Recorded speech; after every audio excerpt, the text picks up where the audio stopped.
Ma rencontre avec le président de la République. Il faut dire que les recommandations issues de ce communiqué n'ont pas été respectées, n'ont pas été mises en application. Nous avions dit qu'à l'issue de cette semaine, s'il n'y a pas de progrès, l'opposition se retrouvera pour tirer toutes les conséquences. Une réunion de l'opposition républicaine est convoquée lundi. Nous allons faire l'évaluation de ce qui a été fait et croyez-moi, nous allons prendre nos responsabilités. Je dois dire, beaucoup d'entre vous étaient réservés. Est-ce qu'il fallait répondre à l'invitation de Alpha Condé ou pas? Certains parmi pensaient que ce n'est pas la peine. Je pense que c'est une autre chose. Parce que comme on l'a dit, nous ne privilégions pas la rue. Si des solutions justes et équitables peuvent être trouvées autour de la table de négociation, nous préférons le dialogue et la concertation, comme moyen d'aplanir nos divergences avec le pouvoir. Nous avons suspendu les manifestations. Nous sommes allés discuter avec le président. Il a demandé au comité de suivi de trouver une solution au contexte électoral. Le contentieux est simple. Je le rappelle, nous avons les PV issus des urnes. Des PV qui ont été dressés à l'issue du dépouillement du vote. Nous avons toutes les preuves que ces résultats issus des urnes ont été falsifiés par les commissions administratives de centralisation. Nous avons dit qu'il faut que la vérité des urnes soit respectée, que les choix des citoyens soient respectés, qu'on nous restitue les suffrages et les sièges qui nous ont été volés, parce que nous avons une base. Je ne rentre pas dans le débat. Les gens de préjudice, c'est terminé. Les tribunaux de première instance se sont prononcés. L'article 114 dit que les décisions des tribunaux de première instance sont sans appel.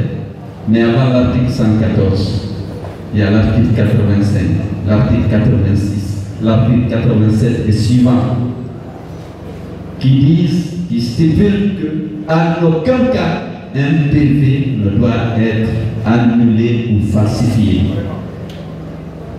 Alors si ces articles sont violés, nous disons que nous ne sommes pas d'accord. Il faut examiner l'ensemble de ce qui a été, l'ensemble des lois qui ont été violées et dans le cadre du dialogue politique pour essayer de réconcilier la vérité et la loi. S'ils ne veulent pas faire ça, naturellement, c'est le pouvoir qui aura rompu la trêve.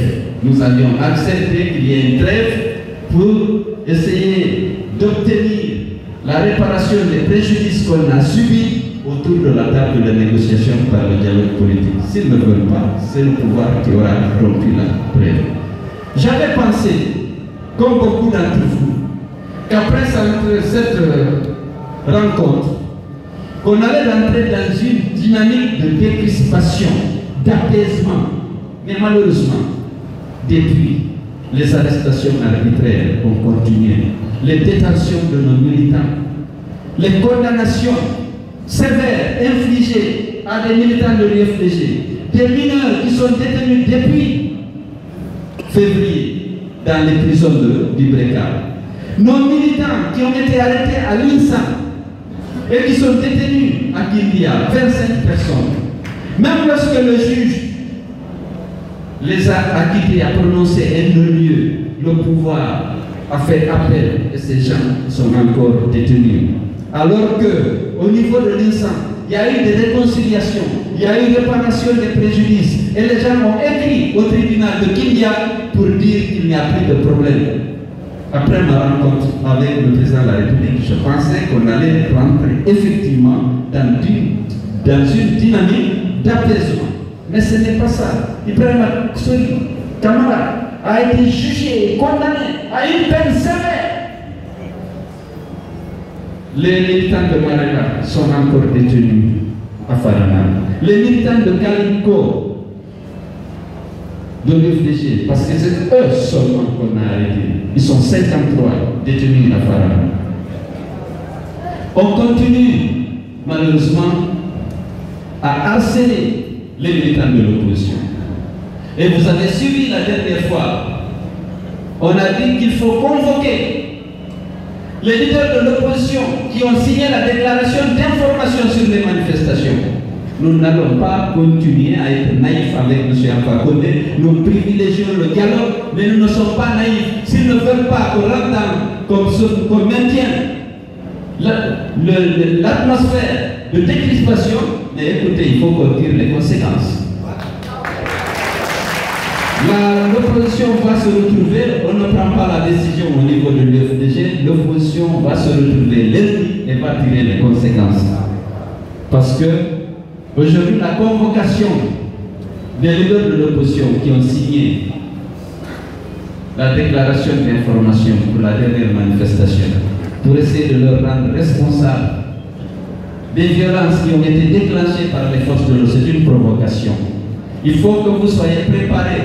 Le 3, il faut que tous vous soyez au tribunal de Dixine. Parce qu'il n'est pas question de se laisser intimider par Alpha. Nous voulions rester dans la dynamique de décrispation et d'apaisement, mais nous n'allons pas aller suspendre nos manifestations et on continue de harceler, de détenir dans des conditions inacceptables nos militants. Il faut qu'on réagisse. L'opposition prendra les dispositions et vous serez informés d'ores et déjà.